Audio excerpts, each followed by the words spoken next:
Hello दोस्तों, मनोरंजक कहानियों की दुनिया में आपका स्वागत है। आज की कहानी है अधूरी आशा।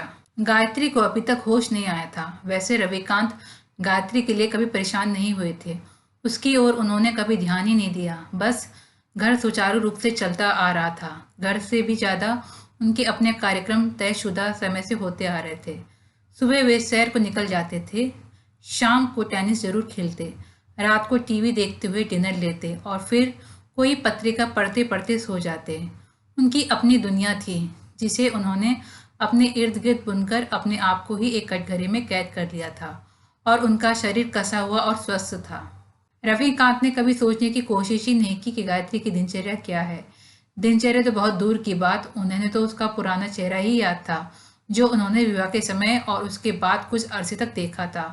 सामने अस्पताल के पलंग पर बेहोश पड़ी गायत्री उन्हें एक अनजान औरत लग रही थी। रविकांत को लगा कि अगर वे कहीं बाहर मिलते तो शायद गायत्री को पहचान ही नहीं पाते। क्या गायत्री भी उन्हें पहचान नहीं पाती? अधिक सोचना नहीं पड़ा। गायत्री तो उनके पश्चात कहीं से आने पर उनके तन की महक और आवाज आदि से उन्हें पहचान लेती थी। कितनी ही बार उन्हें अपनी रखी हुई चीज ना मिलती और वे झल्लाते रहते, पर गायत्री चुटकी बजाते ही उस चीज को उनके सामने पेश कर देती। पिछले कई दिनों से रविकांत बस सोच विचार में ही डूबे थे। बेटे ने उनसे कहा, पिताजी आप घर जाकर आराम कीजिए, माँ जब भी होश में आएगी आपको फोन कर दूंगा। बहू ने भी बहुत देरा कहा पर वे माने नहीं। रविकांत का चिंतित, थकाहारा और निराश चेहरा शायद पहले किसी ने भी नहीं देखा था। हमेशा उनमें गर्व और आत्मविश्वास भरा रहता। यह भाव उनकी बातों में भी झलकता था। वे अपने दोस्तों की हंसी उड़ाते थे कि बीवी के गुलाम हैं। पत्नी की मदद करने को वे चापलूस समझते थे। रविकांत सोच रहे थे कि गायत्री से हंसकर बातचीत किए कितना समय बीत चुका है। बेचारी मशीन की तरह काम करती रहती थी। उन्हें कभी ऐसा क्यों नहीं महसूस हुआ कि उसे भी बदलाव चाहिए। एक शाम जब वे क्लब से खेल कर लौटे तो देखा घर के बाहर एम्बुलेंस खड़ी है और स्ट्रेचर पर लेटी हुई गायत्री को उसमें चढ़ाया जा रहा है। उस समय भी तो अपने खास गर्वीले अंदाज में ही उन्होंने पूछा था, एम्बुलेंस आने लायक क्या हो गया? फिर बेटी बहू का उतरा चेहरा और पोती की छलछलाती आंखों ने उन्हें एहसास दिलाया कि बात गंभीर है।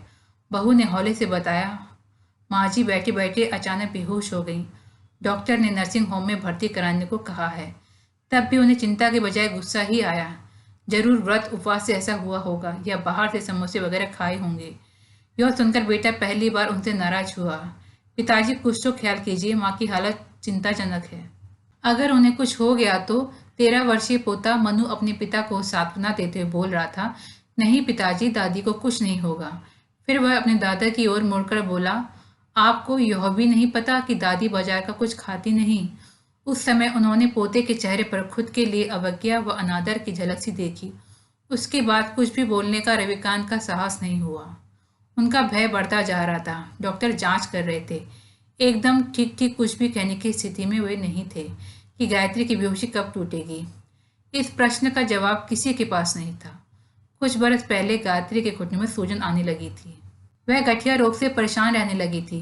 दोपहर 3 बजे उसे चाय की तलब होती। वह सोचती कि कोई चाय पिला दे तो फिर उठकर कुछ और काम कर ले। बहू दफ्तर से शाम तक ही आती। एक दिन असहनीय दर्द में गायत्री ने रविकांत से कहा, मुझे अच्छी सी चाय बनाकर पिलाइए ना, अपने ही हाथ की पी पी कर थक गई हूँ।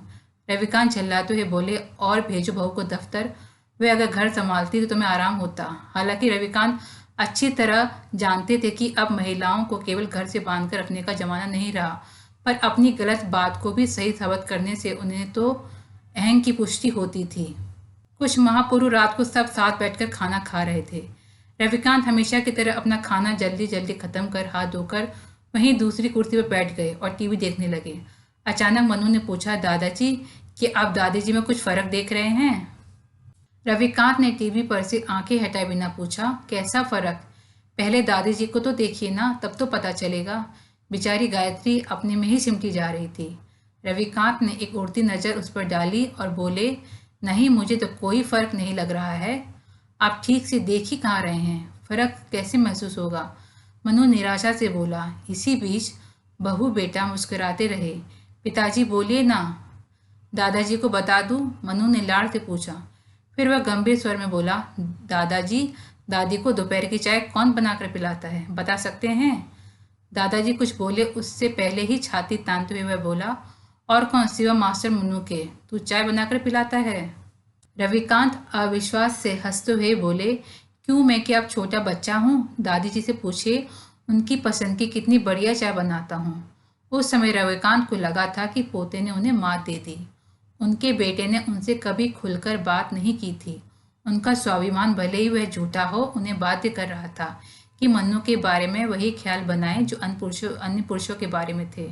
उन्हें लगा मन्नू भी बस अपनी बीवी की मदद करते हुए ही जिंदगी बिता देगा। ऐसे लोगों के प्रति उनकी राय कभी अच्छी नहीं रही। अस्पताल में बैठे बैठे ना जाने क्यों उन्हें ऐसा लग रहा था कि अब चाय बनाना सीख लें। गायत्री को होश आते ही अपने हाथ की बनी चाय पिलाएं तो उसे कितना अच्छा लगेगा। अपने सोच में आए इस क्रांतिकारी परिवर्तन से वे खुद भी आश्चर्य से भर गए। एक दिन रविकांत मनु से बोले, आज जब भी तू चाय बनाए तो मुझे बताना कि कितना पानी, कितनी चीनी और दूध वगैरह कब डालना है। सब बताएगा ना? ठीक है, जब बनाऊंगा आप खुद ही देख लीजिएगा। आजकल तो केवल आपके लिए बनती है, वैसे दादी की और मेरी चाय में दूध और चीनी कुछ ज़्यादा होती है। तुम नहीं पियोगे? जब से दादी अस्पताल में गई है मैंने चाय पीनी छोड़ दी है। कहते कहते मनु की आंखों में आंसू भर आए। आज से हम दोनों साथ साथ चाय पियेंगे। आज मैं बनाना सीख लूंगा तो कल से खुद बनाऊंगा। मनु सुबक सुबक कर रोने लगा। नहीं दादाजी, जब तक दादी जी ठीक नहीं हो जाएंगी मैं चाय नहीं पीऊंगा। रविकांत को पहली बार लगा कि गायत्री की घर में कोई हैसियत है, बल्कि हल्की सी ईर्ष्या भी हुई कि उसने बहू और पोते पर जादू सा कर दिया है। मन्नू को गले लगाते हुए बोले, तुम अपनी दादी को बहुत चाहते हो ना? क्यों नहीं चाहूँगा? मेरे कितने दोस्तों की दादियाँ दिन भर चिड़चिड़ करती रहती हैं, घर में सबको डांटती रहती हैं, पर मेरी दादी तो सभी को केवल प्यार करती है और मुझे अच्छी अच्छी कहानियाँ सुनाती है। मालूम है, मुझे उन्होंने ही कैरम और शतरंज खेलना सिखाया। माँ भी हमेशा दादी की तारीफ करती हैं। बिना दादी के तो हम लोग उनके प्यार को तरस जाएंगे। नहीं बेटा, ऐसा मत बोल, तेरी दादी को जल्दी ही होश आ जाएगा, फिर हम तीनों साथ साथ चाय पियेंगे। पहली बार रविकांत को अपनी आवाज़ में कंपन महसूस हुआ। उस दिन उन्होंने चाय बनानी सीख ही ली। मनु को खुश करने को उन्हें अचानक एक तरकीब सूझी। क्यों ना ऐसा करें, हम रोज़ दोपहर की चाय बनाकर अस्पताल ले जाएं। किसी दिन तो तुम्हारी दादी होश में आएगी, फिर तीनों साथ साथ चाय पियेंगे। मनु उनकी बातों से बहुत उत्साहित तो नहीं हुआ, पर ना जाने क्यों दिल उनकी बात मानने को तैयार हो रहा था।